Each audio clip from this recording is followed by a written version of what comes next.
Goeiemiddag alle onderwysers en leerders, graad 12 huistaal. Ek heet julle welkom by vandag se uitsaailes. Ons aanbieder is Juffrou Marlies de Beer en sy gaan vir ons oor die begripstoets praat. En Marlies, ek gaan nie almal se tyd mors nie. Ek gaan onmiddellik jou aan die woord stel. Jy kan net vir my weer aandui of jy die skyfie kan sien op die skerm, en as jy dit kan sien, dan kan jy voortgaan. Baie dankie. Goeiemiddag almal, baie dankie Jan Harm. Ek net seker maak sê of ek nie te share nie, gaan jy share? Ja, ek het dit op my skerm hier. Kan jy dit sien? Okay, ja.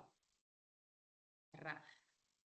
Ja, jy kan daar is 'n knoppie wat jy kan sê take over the presentation as jy dit wil, as jy wil self skuif.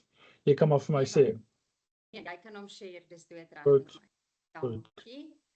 Goed, goeiemiddag almal, goeiemiddag graad 12. Ek hoop regtig julle hou nog kop bo water want graad 12 is uitdagend. Ek sê altyd die graad 12 graad 12 is nie so moeilik nie. Dit toets meer die karakter. So hier moet jy in hierdie jaar met jy jou karaktereienskappe openbaar waar jy deursettingsvermoë en pligsbesef van die orde van die dag het en waar jy regtig 'n kopskuif moet maak en jou tyd moet bestuur en regtig fokus op dit wat belangrik is en dit wat in die klas gesê word. Maar dit is nie genoeg nie, jy moet dit gaan vas lê ook, soos wat julle nou vandag in die les ook sal hoor. So ons gaan vandag begin met die begripstoets. Nou die begripstoets bestaan uit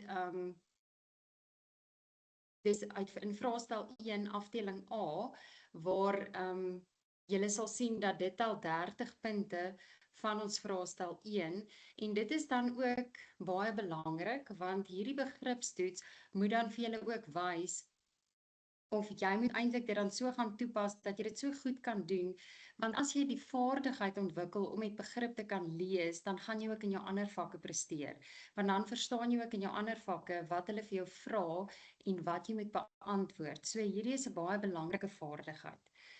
So as ons gaan begin, sal julle sien ek het daar vir julle gesê waar moet ons begin? Wat is 'n begripstoets? Wat behels dit? En hoe moet ek dit benader? So wat is die regte manier om 'n begripstoets te benader? Nou die heel belangrikste ding wat jy moet weet is jou brein werk in boksies.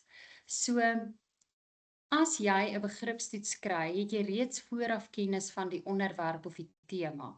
En jou brein moet dan eers daai boksies gaan oopmaak en hy moet gaan uithaal dit wat relevant is by hierdie onderwerp of hierdie tema wat jy dan nou gaan benader of wat jy gaan aanpak.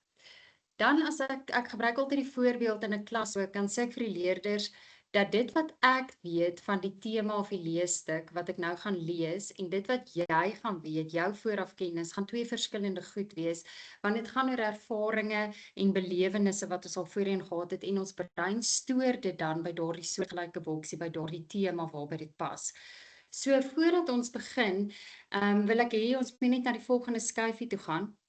Dan gaan julle sien daar, ek het vir julle die leesstuk, 'n deel van die leesstuk gaan uithaal van laas jaar November 2025 se vraestel 1 en julle sal sien jy moet altyd begin by die begin. So jy moet altyd by jou titel begin. Hulle gaan met gewoonlik vra hulle vir jou iets oor die titel en hoe dit dan skakel met paragraaf 1 of paragraaf 2 of paragraaf 5 en baie keer as daar 'n subtitel is, dan gaan hulle die twee titels met jou met mekaar vergelyk of dan nou 'n woordsoek wat dit beskryf of iets wat dit gaan ondersteun. So dit is baie belangrik dat voordat jy met 'n begripstoets begin, moet jy eers na jou titel gaan kyk. Nou hier sê hulle vir jou slimmer fone, maar dommer breine. So as jy dit gaan lees dit, kyk wat is dit wat jy weet van hierdie titel? Wat is dit wat jou brein al gestoor het van slim fone? En hoe gaan dit skakel by dommer breine? Wat het jy al voorheen gehoor? Wat die inligting vir jou kon sê dat 'n foon, 'n slim foon jou dommer maak of jou brein gaan verswak. Wat is dit wat jy daarvan weet? So nou weet jou brein, hy moet regmaak en watter inligting van toepassing is en dit wat nie van toepassing is nie, soos wat jy jou begripstoets gaan lees, gaan bære hy weer. Dan gaan julle sien die subtitel, ons kan ons die lewe nie meer sonder slim toestelle indink. Die sien julle pas dit by slimmer fone wat in die titel is. Tog waarsku kenners dat te veel skermtyd digitale demensie veroorsaak. Nou daai digitale demensie sal julle sien met 'n asteriks bo. Dit beteken hulle gaan vir jou voetnote gee, wat dalk vir jou die woord gaan verduidelik, of hulle gaan dit vir jou binne konteks sit, of hulle het dan dit ook so gedoen, met soortgelyke simptome as die van regte demensie. Nou demensie is waar mense vergeet. So hier trek hulle die ooreenkoms tussen digitale demensie, die slimmer fone, wat ons laat vergeet, met soortgelyke simptome van regte demensie. So nou weet jou brein al, okay, maar ek moet nie net na slimfone gaan kyk nie, ek moet ook my inligting, my boksie gaan oopmaak, wat oor demensia gaan, of demensie gaan. So, dit is baie belangrik, dat ons moet ons begripstoets sorgvuldig gaan lees, om seker te maak wat gaan van toepassing wees, wat nie. Dan sal julle sien dat hulle nou vir jou die eerste paragraaf daar gegee. Ek wil ook net vir julle wys dat daarop wys dat baie van die leerders, baie van julle gaan, en jy gaan vlug lees hierdie begripstoets, en dis nie die regte manier om dit te doen nie. Jy moet gaan en jy moet eers na jou titel gaan kyk, dan na die subtitel gekyk, en dan moet jy jou paragrawe gaan lees. En ek gaan nou vir julle wys, soos wat jy jou paragrawe lees, hoe meer jy begripstoetse inoefen, want onthou dis 'n vaardigheid, so hoe meer jy dit oefen, hoe makliker gaan jy begin agterkom, maar hierdie gaan 10 'n vraag wees. Gewoonlik vra hulle vir my iets hieroor. Ek moet uitkyk vir hierdie woorde. Ek moet uitkyk, hier haal hulle vir my 'n professor of 'n kenner se woorde aan. Dis belangrik, want daai lei jou om die belangrike inligting in 'n begripstoets te gaan raak sien, om dan die ooreenkomste of die verskille te gaan aantref. As ons na die volgende skyfie toe gaan, sal julle sien, daar het ek julle gesê, hoe lees ek die begripstoets? So, het ek vir julle weer uit dieselfde begripstoets 'n paragrawe gaan aanhaal.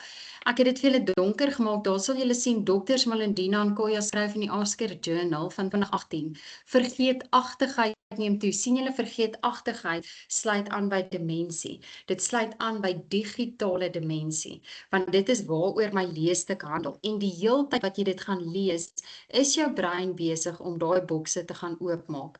Omdat mense soveel op hulle slimfone staat maak. Nou het ek dit gaan donkerder maak vir die spesifieke rede, want jy moet dit eintlik al raak sien terwyl jy jou begripstoets lees, dat hier is mense, hier is kenners, hier is doktors, wat hulle gaan aanhaal het. So hierdie maak dit geloofwaardig. Geloofwaardig is 'n woord wat hulle baie keer gebruik in hulle vrae, as hulle vir jou begripstoets gaan opstel, of as die begripstoets gevra word.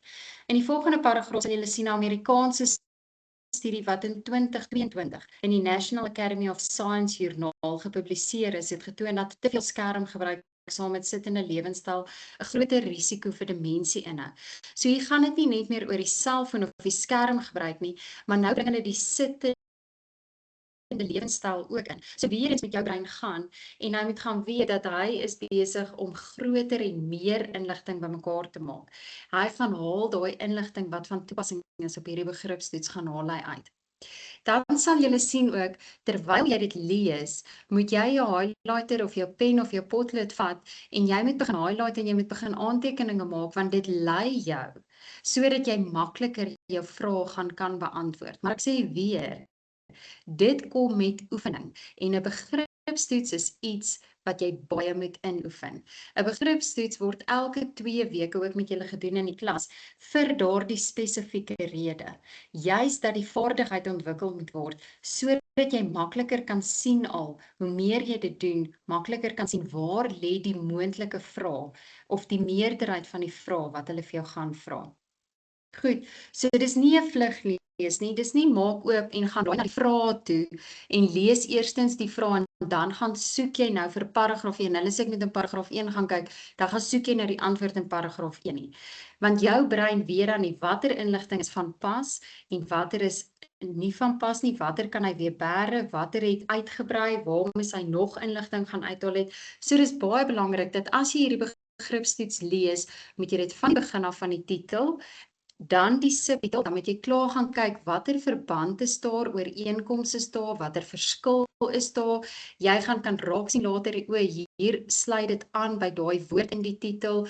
En soos wat jy aangaan, kan jy sien ook die kenners wat hulle navorsing vir jou weergee of wat gepubliseer is, doktors of spesialiste wat hulle gaan aanhaal en hoe baie keer gaan hierdie een dokter of spesialis gaan teenstrydig wees met 'n latere bevinding in die begripstoets. So dan weet jy hierdie twee is kontrasterend met mekaar. So voordat jy na die vraag gaan kyk het, moet jy jouself eintlik al so begin lei met die begripstoets wat jy beantwoord. Maar ek sê weer, dit kom met oefening. En dit is hoekom dit so belangrik is dat as jy begripstoetse in die klas doen, dat jy dit sorgvuldig doen en dat jy sal oplet dat jy nie net daar sit en die antwoord sommer net raai of ooplos en net invul nie, want dan het daar geen leer plaasgevind nie en dan was dit 'n sinnelose oefening. Goed, so nou het ek 'n bietjie meer gepraat oor hoe ek moet lees. Terwyl ek lees, gaan kyk vir daai navorsing want hulle kan vir jou dan iets vra oor geloofwaardigheid. As jy gaan kyk daar, hulle het vir jou parentese gegee, die laaste sin van daai tweede paragraaf. Digitale demensie is weliswaar nie 'n erkende gesondheidstoestand nie. Die term beskryf hier die kognitiewe veranderinge wat tipies met tegnologieverslawing geassosieer word. Daardie is 'n parentese, daar's 'n funksie vir 'n parentese. Dit is nie sommer net daar omdat hulle dink jy moet nog bietjie lees nie. Hulle laat dit juis in die begripstoets in of skryf dit daarin. Juis omdat hulle vra daaroor wil gaan vra. So 'n parentese moet jy kan raak sien en jy moet al klaar gaan dink, maar wat sal die funksie van hierdie parentese wees? Of as jy nie dadelik die antwoord ken nie, sien ten minste al raak, maar hier is 'n parentese. Ek moet gaan kyk, daar's 'n rede hoekom hulle parentese vir my uitlig gee of insit, want hulle wil hê ek moet daarna gaan kyk, daar's 'n funksie daarvoor. So dis wat ek bedoel met terwyl jy die begripstoets lees, moet jy al kan sien hier's navorsing. Ek moet kyk, hulle kan vir my iets vra oor die geloofwaardigheid. Wag, hier is 'n parentese, daar gaan 'n funksie wees, hoekom is hierdie parentese daar? So dis baie belangrik terwyl jy die begripstoets lees. So moenie dadelik na die vraag toe blaai en nou gaan soek jy net in paragraaf 1 die antwoord, want die vraag lei jou en sê dit is in paragraaf 1 nie. Want op die einde moet jy al die inligting binne konteks. Binne konteks is baie belangrik by die beantwoording van jou vraag by vraestel 1. Moet jy binne konteks daardie vraag van geloofwaardigheid of die parentese kan beantwoord en jy kan dit slegs doen as jy die volle begrip het van dit wat jy nou gelees het. Goed, as ons na die volgende skyfie gaan kyk. Nou is daar in jou begripstoets vreemde woorde en jy weet glad nie wat daai woord beteken daar in paragraaf 7 byvoorbeeld nie. Hoe nou? So wat jy dan gaan doen is jy maak gebruik van jou woordaanpakvaardighede. Ek het nou sommer 'n uittreksel vir julle gaan haal uit daai selfde leesstuk uit. En ek het dit heeltemal eenvoudig gehou. So julle sal sien die volgende punt daar gaan dan die paragraaf wees. Daar sal julle sien die paragraaf lees.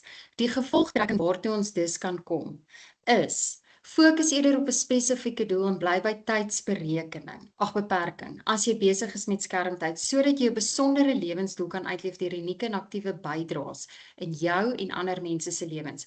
Kom ons sê nou maar jy het nou nie geweet wat beteken tydsbeperking nie.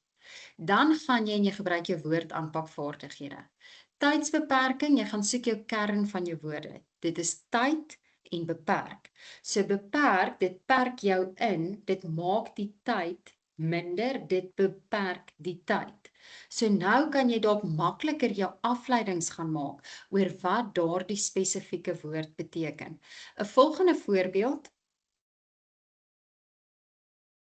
sal julle sien is lewensdoel wat ek sommer gevat het. Nou weet jy dalk nie wat beteken lewensdoel nie, so jy gaan kyk leef of lewe en die doel daarvan. Wat is die doel van die lewe? Daai besondere doel van jou lewe wat jy moet uitleef. So woordaanpakvaardighede, hierdie is nou eenvoudige woorde wat ek gevat het, maar ek het dit juis gevat sodat jy dit maklik kan raak sien. Gaan soek die kern, gaan kyk wat is die voor- of die agtervoegsels. Ons gaan net nou 'n bietjie kyk na wanindruk. Julle beantwoord daai vraag verkeerd want julle verstaan nie heeltemal dat wanindruk beteken wan, die voorvoegsel beteken verkeerd. So jy moet daai woorde gaan opbreek sodat dit vir jou kan sin maak. Dat jy afleidings kan gaan maak uit daai paragraaf uit as jy nie verstaan wat daai woord beteken nie.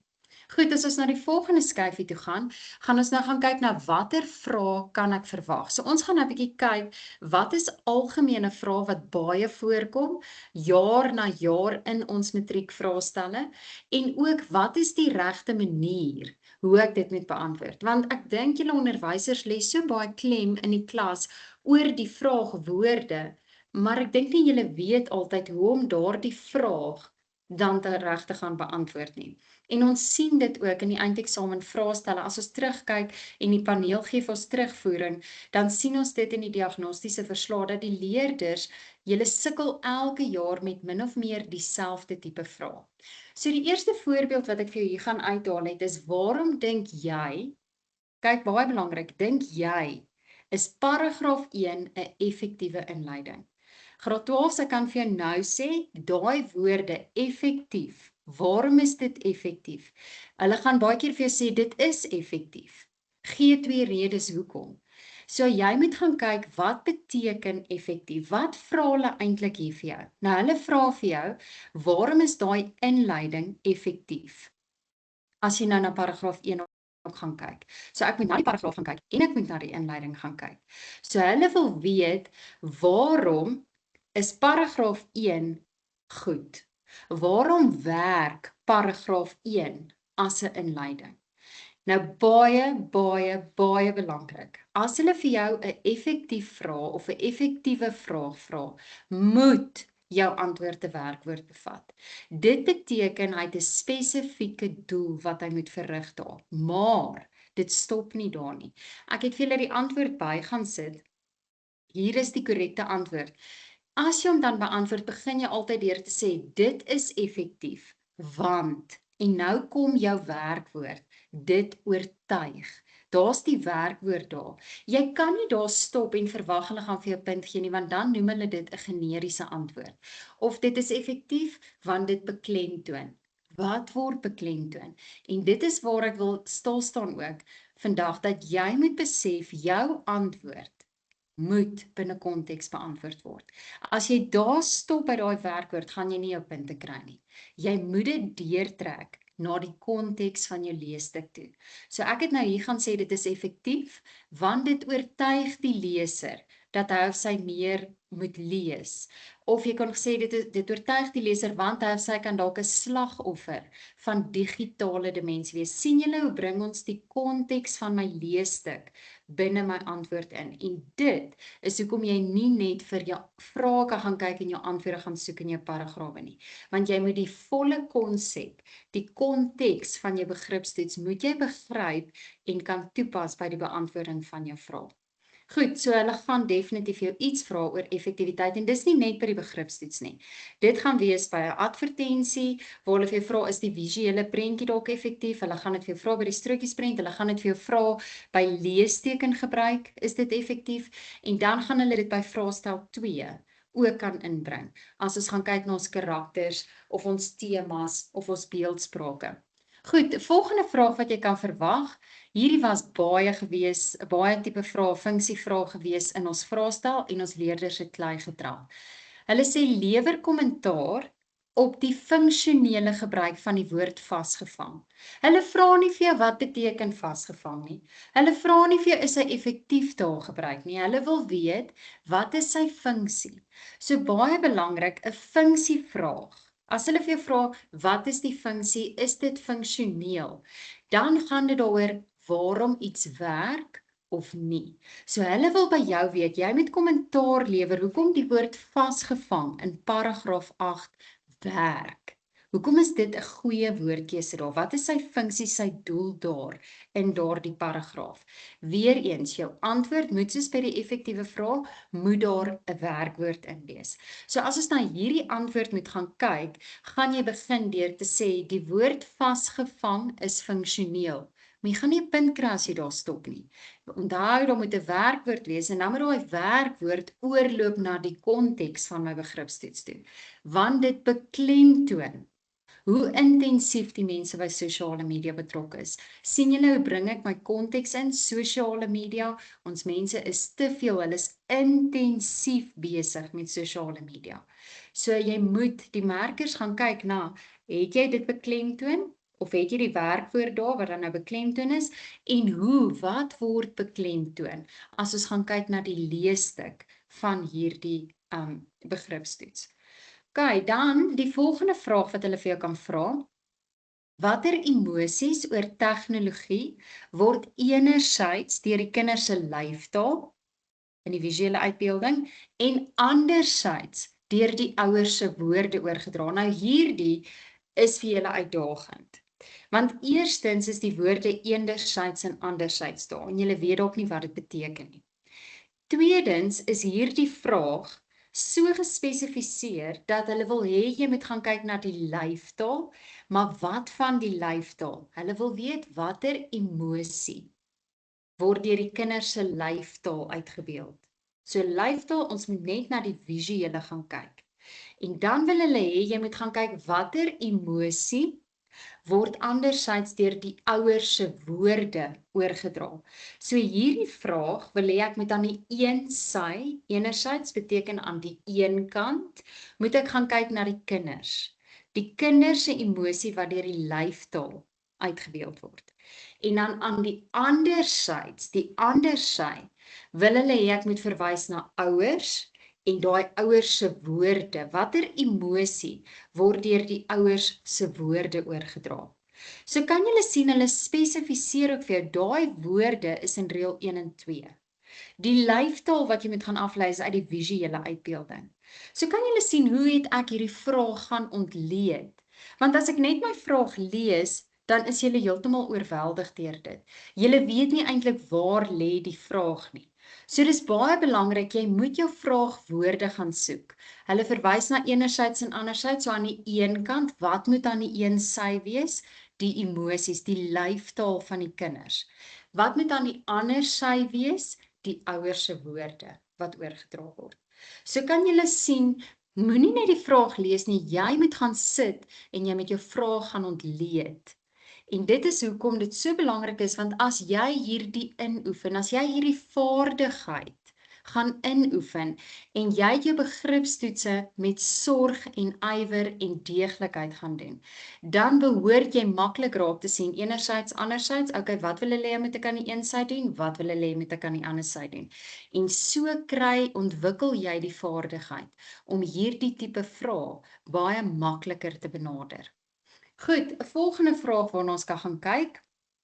Waarom kan Dr. Molodino en Koya se bevindinge oor vergeetachtigheid as geloofwaardig gesien word? Hierdie was nie 'n vraag in die eindeksamen vraestel nie, ek het hom sommer net ingesit. Want baie keer vra hulle dit vir julle en dan sukkel julle want julle verstaan nie wat hulle vir jou vra nie. Nou onthou, ons gaan ons woordaanpakvaardighede gebruik. Geloofwaardig beteken, is dit werd om te glo? Kan ek dit wat hulle hier vir my sê, glo? Want geloof se stam is glo. Is dit werd om te glo? Nou onthou, as ek hierdie vraag moet gaan beantwoord, moet ek gaan kyk, waarom is dit geloofwaardig? Nou daai doktors wat aangehaal is oor vergeetachtigheid is kenners. Hulle is spesialiste in die veld waarin hulle beweeg. Ek het altyd die voorbeeld in die klas gebruik. As ek vir kinders moet sê, ek wie Afrikaans onderrig, en ek wil vir hulle vertel van hoe hulle vir wiskunde moet leer, is ek 'n geloofwaardige bron? Dan sal hulle vir my sê, nee. Dan vra ek vir hulle, hoekom nie? Dan sê hulle vir my, want dit is nie my vak nie. Nou, dis presies wat hierdie vraag vir jou ook vra. Maar as ek vir jou gaan sê, hoe om 'n begripstoets te beantwoord, dan is my inligting wat ek vir jou oordra geloofwaardig, want ek is 'n spesialis in die vak. Ek is 'n spesialis in dit wat ek hier moet doen.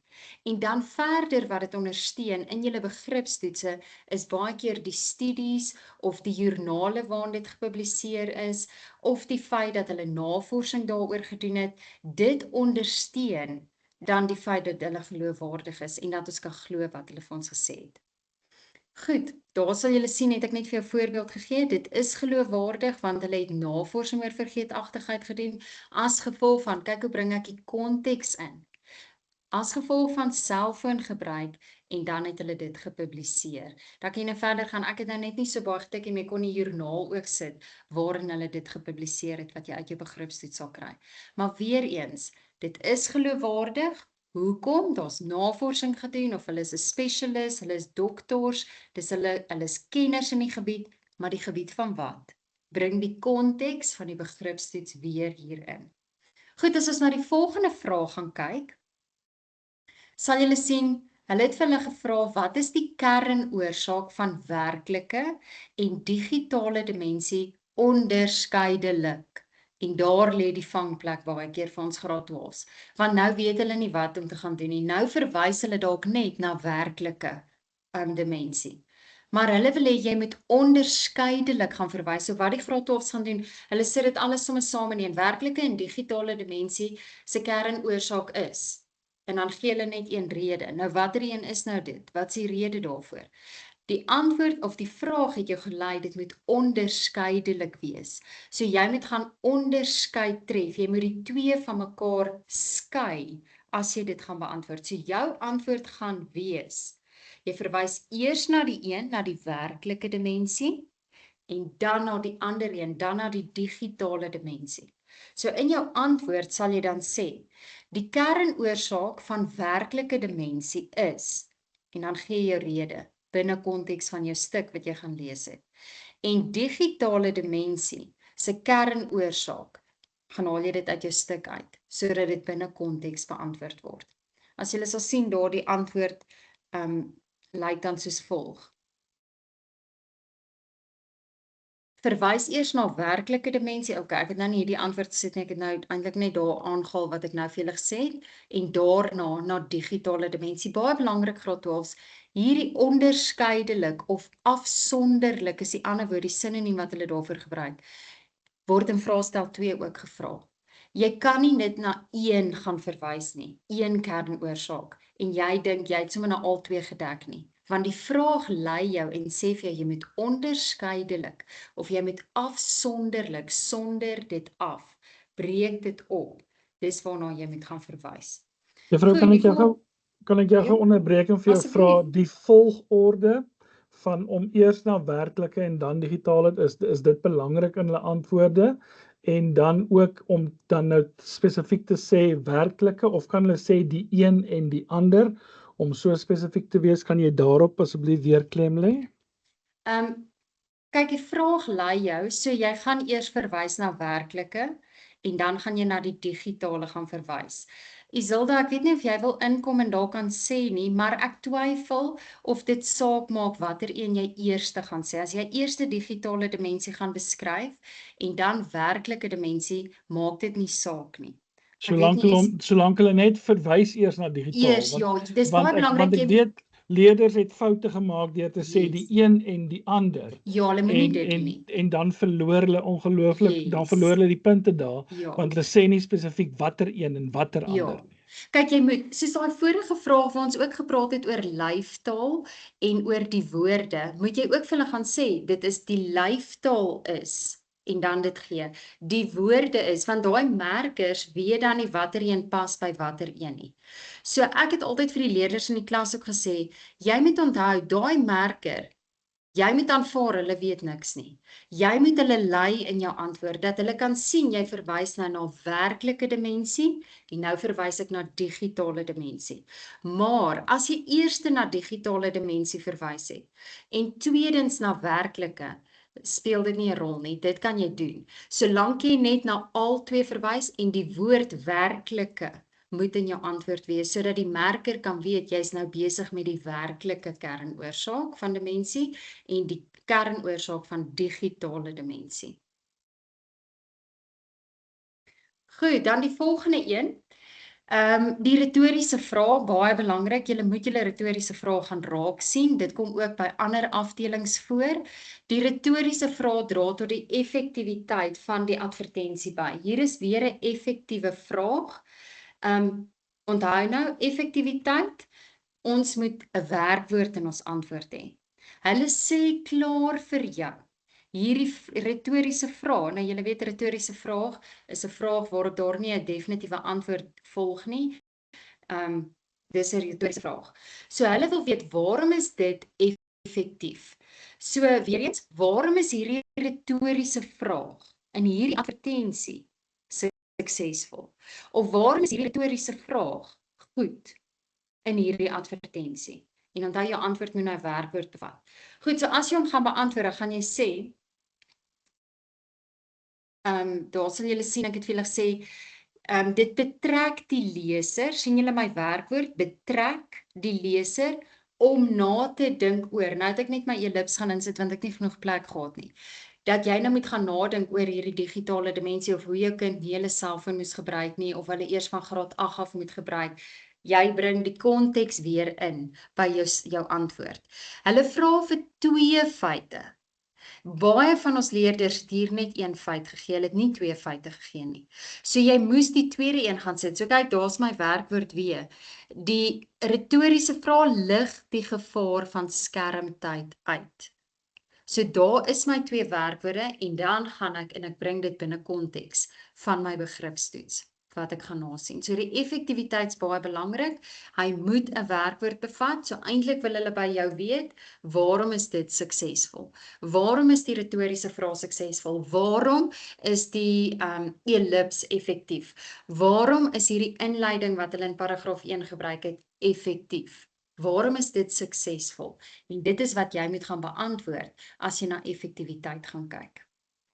Goed, my volgende vraag, onder watter 2 wanindrukke verkeer baie mense oor vergeetachtigheid? En as ons na die diagnostiese verslag gaan kyk, het hulle die paneel vir ons gewys, ons leerders sukkel met vrae oor wanindrukke, 'n antiklimaks, ironie, daai tipe goed, kontras, hulle sukkel daarmee.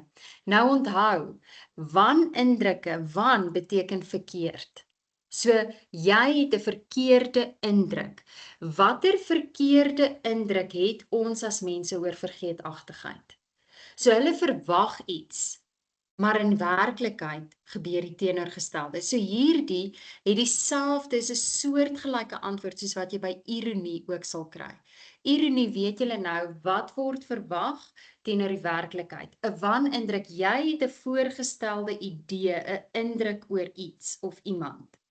Maar dan kom bewys dit die teendeel. So baie belangrik in jou antwoord moet jy na albei kante gaan verwys.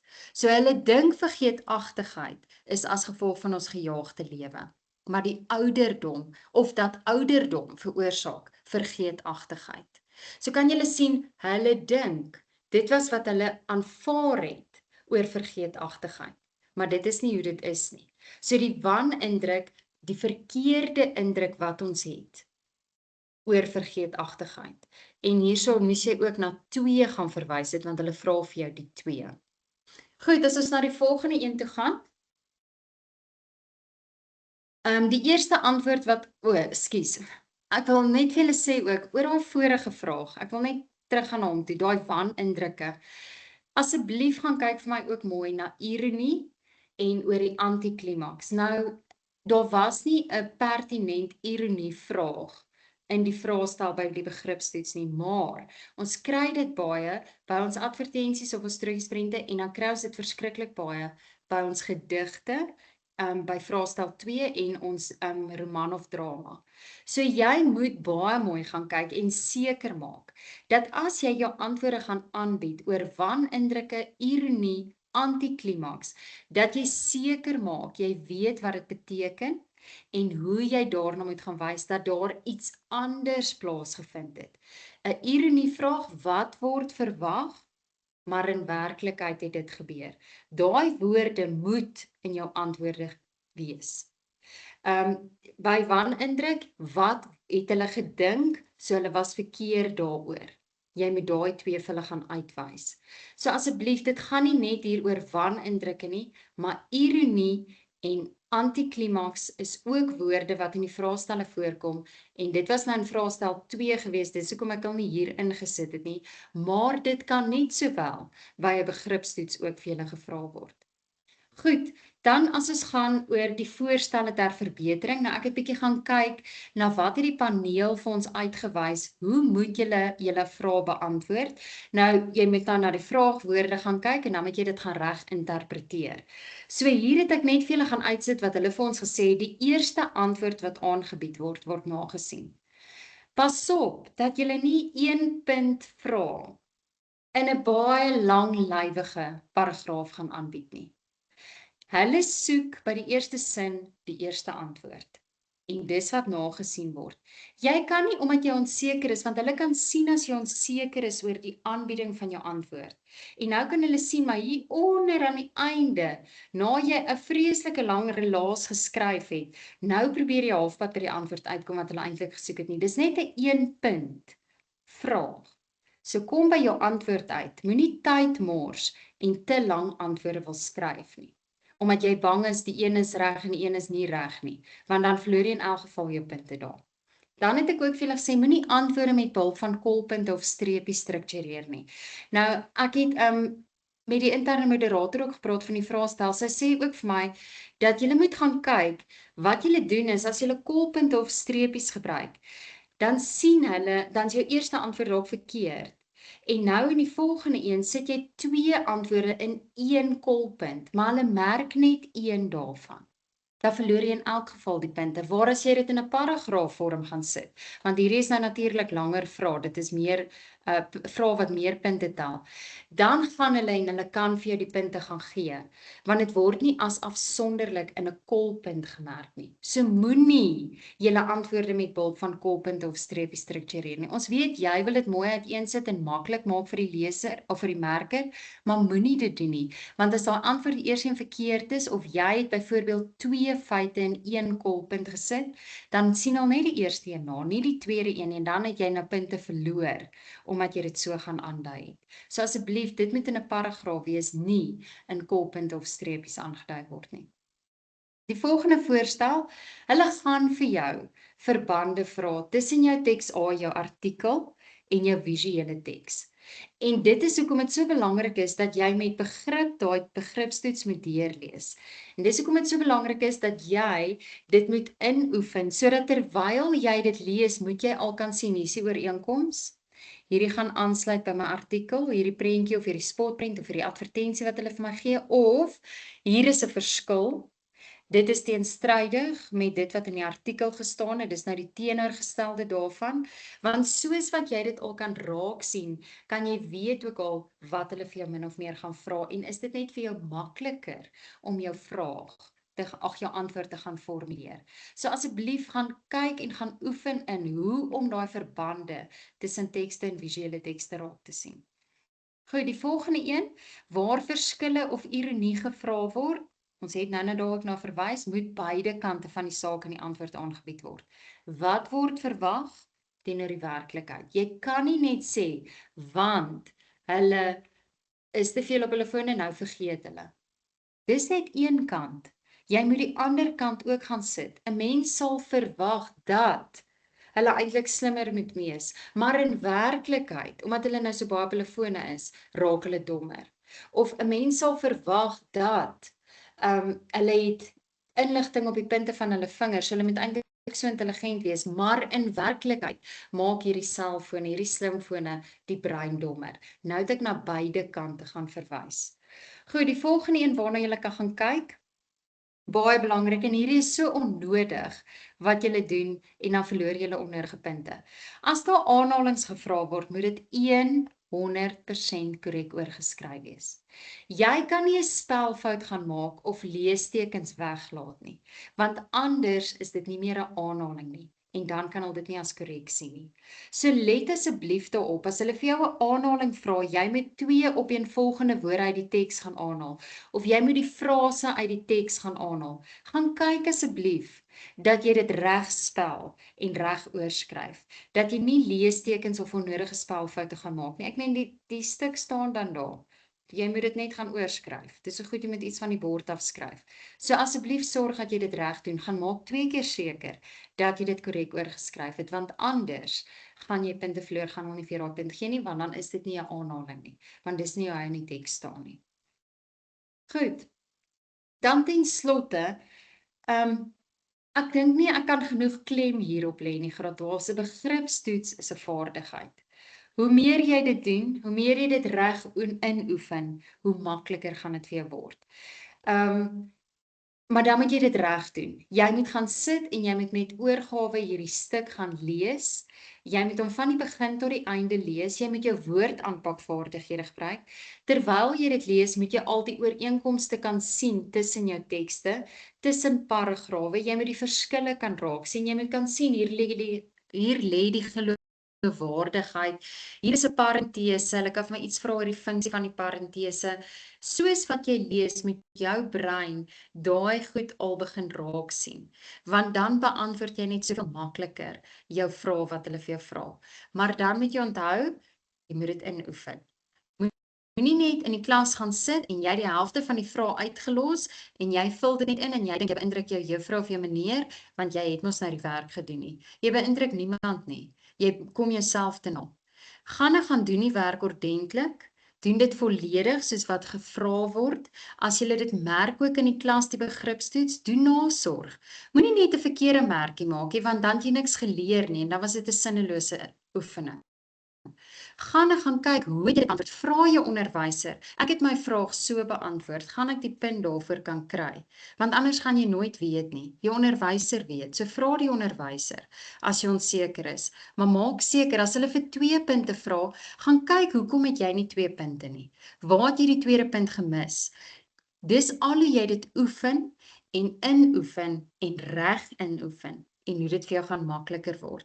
En dis al hoe jy dan suksesvol gaan wees in jou eindeksamen met jou begripstoets. Ek hoop julle het daarom iets geleer vandag. Dit is nou 'n vinnige les gewees en ek kan eintlik vir baie lank oor 'n begripstoets praat, maar ek weet jy het nou 'n hele dag van skool ook agter die rug. So ek hoop jy kan iets hier gaan uitvat. En vra jou onderwyser ook vir vraagwoorde soos effektief, funksioneel, geloofwaardig, enerzijds, anderzijds, dat hulle vir julle kan leiding gee. Jou onderwyser sit met dit, 10 en net hulle dit al vir jou gegee. Gaan maak seker dat jy daai vraagwoorde onder die knie het, maar nie net dat jy dit verstaan nie, dat jy weet hoe om dit te gaan beantwoord, want dit is waar die geheim lê, dat jy dit reg moet beantwoord.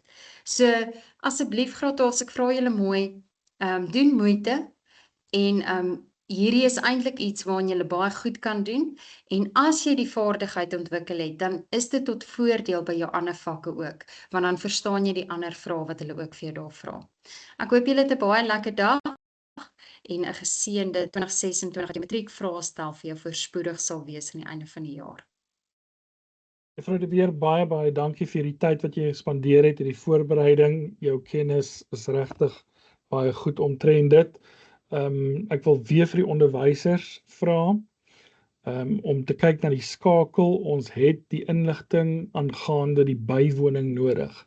Onderwysers, leerders wat ingeskakel het, laat weet asseblief vir jou onderwyser, as jy nou by jou huis is of by jou foon is of waar ook al, dat jy wel ingeskakel het, sodat jou onderwyser dit vir ons op die registers kan aanteken. Onderwysers, kontak asseblief as julle groepe het, julle leerders op die groepe en vra wie het dit wel bygewoon, sodat julle vir ons die regte statistieke kan gee.